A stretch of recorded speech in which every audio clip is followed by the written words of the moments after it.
Hello everyone, and welcome back to our channel. Today, I'm bringing you an episode you've been waiting for. A simple and practical summary of one of the most famous personal development books ever written, Think and Grow Rich by Napoleon Hill. This is a book that has inspired millions of people around the world to think differently about success, money, and their goals. But this episode is about more than just making money. I'm going to share 8 powerful and practical lessons from the book that you can apply in your own life. Lessons about setting goals, developing a strong mindset, taking action, overcoming fear, and building your path towards financial independence. And there's something special about this episode. You're not only going to learn the key ideas from Think and Grow Rich, you're also going to improve your English listening and speaking skills. I've explained the ideas in simple, practical English, using words and expressions that you can actually use in everyday conversations. So, if you want to learn something valuable, improve your English, and take a step towards becoming more successful in life, you're in the right place. And remember, this video is not for people who simply want to scroll, watch, and forget. It's for people who are ready to learn, think, and take action. So take a deep breath, get comfortable, and let's dive in. A little bit of history first. Before we jump into the lessons, let me tell you something that might surprise you. Napoleon Hill didn't just sit down one day and write this book out of imagination. No. He spent more than 20 years of his life, 20 years, studying the richest, most successful men of his time.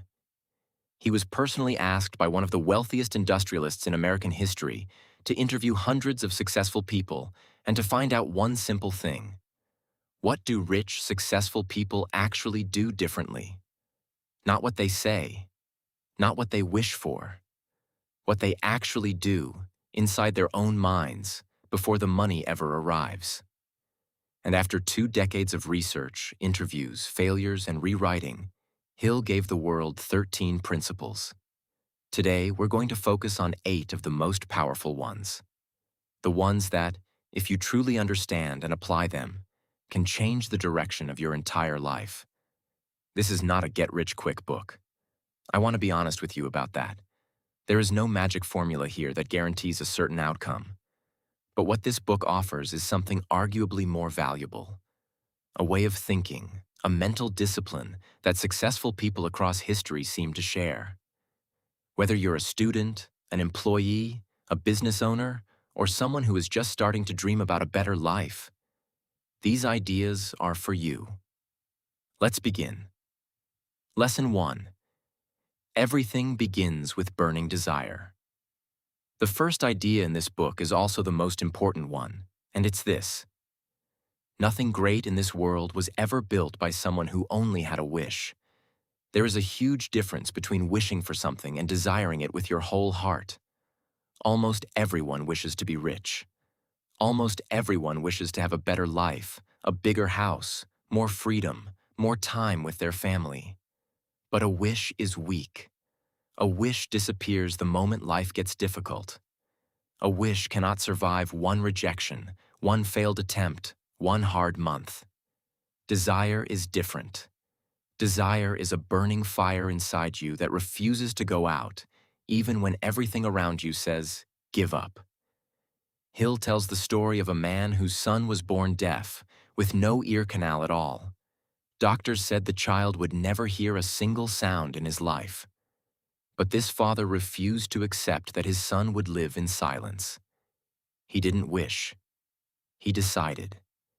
Every single day he spoke to his son, encouraged him, believed in him, treated him as if he could hear. And slowly, against all medical explanation, that boy began to develop partial hearing and went on to live a full and successful life. That is the power of a desire so strong that it becomes an obsession. So here is your first practical lesson. And I want you to really think about this. What do you actually want? Not what your parents want for you. Not what society expects. What do you want so badly that you would be willing to work for it even on your hardest, most exhausted day? Write it down. Be specific. Don't just say, I want to be successful. Say exactly what success looks like for you, the number, the date, the life you're picturing. Because a desire without a clear target is just a daydream. And daydreams don't change lives. Clear, burning, specific desire does. Lesson 2. Build unshakable faith in yourself. The second lesson is about faith, but not necessarily religious faith. I'm talking about faith in your own ability to achieve what you have decided to achieve. Here's something powerful that Hill discovered. Your subconscious mind cannot tell the difference between something that is real and something that you vividly, repeatedly imagine as real. If you constantly tell yourself, "I can't," your mind will find 1,000 reasons to prove you right. But if you train yourself to believe, with real conviction, that you can, your mind starts working for you instead of against you. Think about this for a second. How many times in your own life have you failed at something not because you lack the ability, but because you never truly believed you could succeed in the first place? You gave up before you even started, because deep inside, some quiet voice said, "This isn't for people like me." That voice is not the truth. That voice is fear disguised as logic. Faith is built the same way a muscle is built, through repetition. Every small win, every promise you keep to yourself, every time you push through discomfort instead of running from it, that builds faith. And every time you quit early, every time you break a promise to yourself, that weakens it. So my honest advice to you here: stop waiting to feel ready before you believe in yourself. Confidence doesn't usually come before action. It comes after it. Take one small action today toward your goal, no matter how small, and let that action be the proof your mind needs. Lesson 3. Speak to your own mind. Auto-suggestion. Now here's a concept that might sound a little strange at first, but stay with me because it's genuinely powerful. Hill calls it auto-suggestion. And in simple terms, it means the words and images you repeatedly feed your own mind. Think about the words you say to yourself every single day. "I'm so bad with money." "I never finish what I start."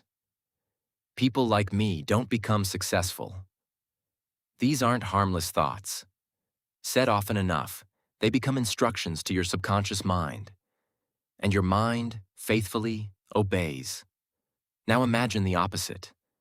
Imagine waking up every day and instead telling yourself, calmly and with real feeling, "I am capable of building the life I want. I am disciplined. I follow through on what I start." At first it might feel fake, that's normal. But repeated consistently, combined with real action, these words begin to reshape your identity from the inside out. This is not about lying to yourself or pretending problems don't exist. It's about refusing to let your own mind become your worst enemy. You already talk to yourself all day long, whether you realize it or not. The only question is, are those words building you up or slowly tearing you down? Try this simple exercise. Every morning and every night, say your main goal out loud, with emotion, as if it has already happened. Not just once. Make it a daily habit. This single habit, small as it sounds, has quietly changed the trajectory of many people's lives. Lesson 4. Get specific knowledge, not just general knowledge. Here's a lesson that surprises a lot of people. Hill makes a bold claim in this book. General knowledge, on its own, has very little power. What actually creates wealth and success is specialized knowledge.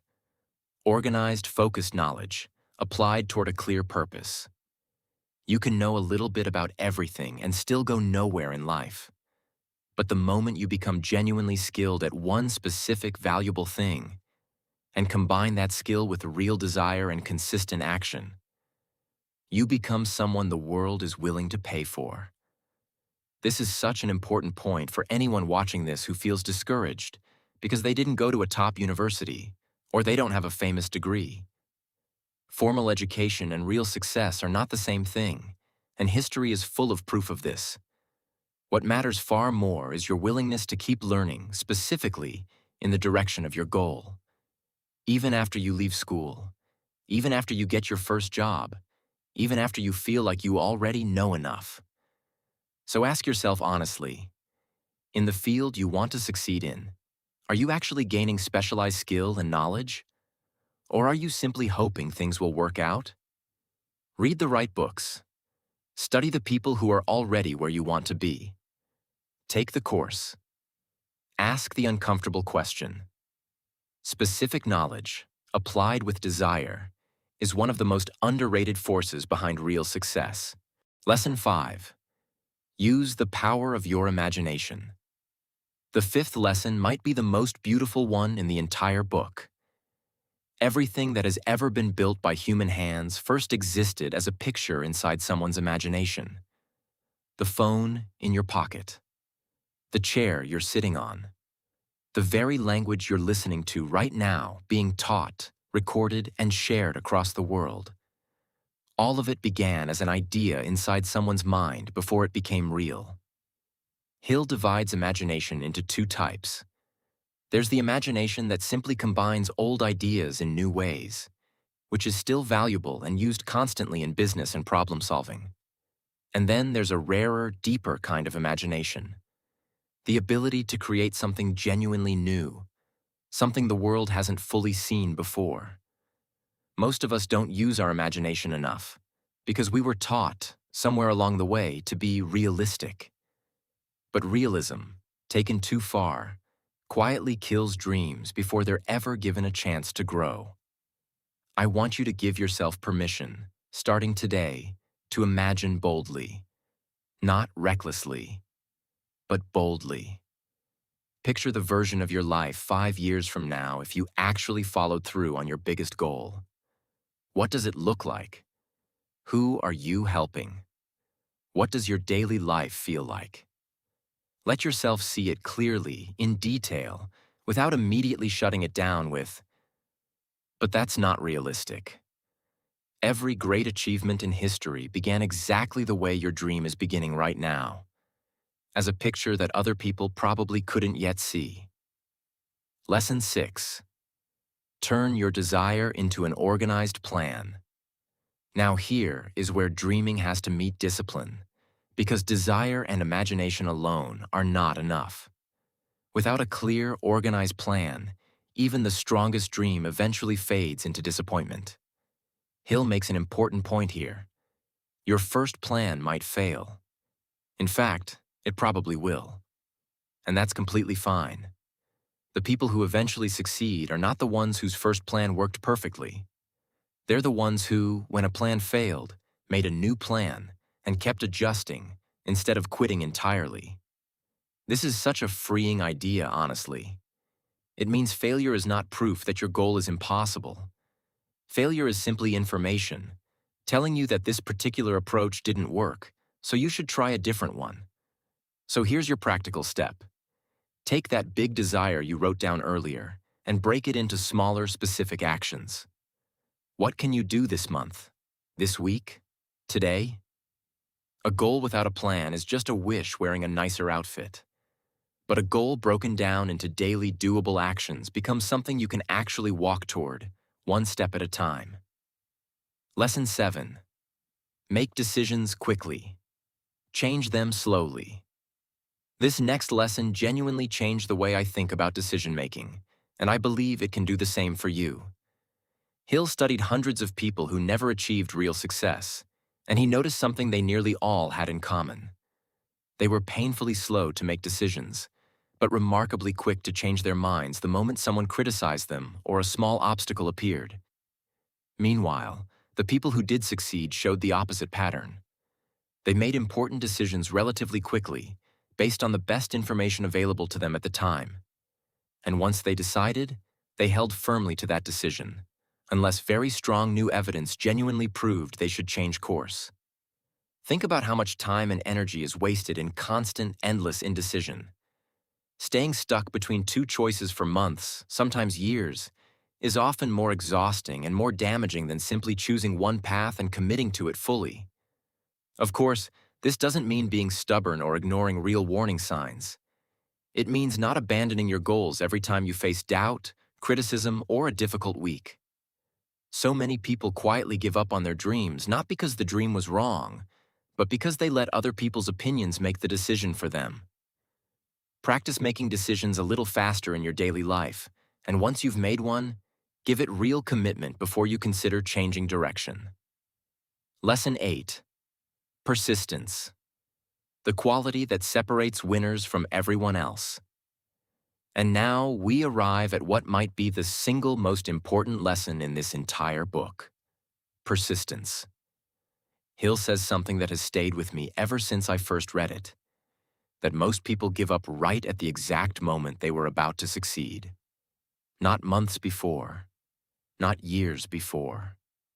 Right at the edge. One more attempt, one more month, one more conversation. And they quit just before the breakthrough. Persistence isn't glamorous. Nobody makes exciting videos about the boring, quiet discipline of simply continuing to show up on the days when nothing seems to be working, when there's no applause, when it feels like nobody notices your effort. But this is precisely where success is quietly built. In the unseen, unglamorous repetition that happens long before any visible reward appears. Think about a farmer planting seeds. There is no harvest the next morning. There is no harvest even the next month. There is only quiet, patient, consistent effort. Watering, tending, waiting. Long before there is any visible result at all. Success in your own life, in your finances, your skills, your relationships, works exactly the same way. So here is my honest, direct message to you. If you've been working towards something and it feels like nothing is happening yet, please don't take that as proof that it isn't working. Sometimes the seed is growing underground, out of sight, long before it ever breaks through the surface. The people who eventually break through are very rarely the most talented people in the room. They are simply the ones who refuse to stop. Bringing it all together. So let's quickly walk back through everything we've covered today. It starts with burning desire. Not a soft wish, but a clear, specific, emotional target. Then comes faith. Real belief in your own ability, built through small, consistent actions. Then autosuggestion. Becoming intentional about the words you feed your own mind every single day. Then specialized knowledge. Going deep in one valuable direction instead of staying shallow in many. Then imagination. Giving yourself permission to picture a bigger life before it's realistic. Then organized planning. Breaking your big dream into small, doable daily steps. Then quick, committed decision-making, instead of living in permanent hesitation. And finally, persistence. Simply refusing to stop, especially in the quiet, difficult moments right before the breakthrough. None of these ideas are complicated. None of them require special luck, special connections, or a special starting point in life. What they require is consistency, honesty with yourself, and the willingness to keep going on the days when it would be so much easier to quit. If even one of these 8 lessons spoke to something inside you today, I want you to take it seriously. Don't just nod along and move on to the next video. Choose one, just one, and apply it this week. Real change doesn't come from knowing more information. It comes from doing something differently with the information you already have. Thank you so much for watching and for spending this time with me today. If this episode brought you value, whether in your mindset, your English, or both, please consider liking the video and subscribing to the channel so you don't miss the next episode. I'll see you in the next one. Until then, keep thinking, keep growing, and take care of yourself.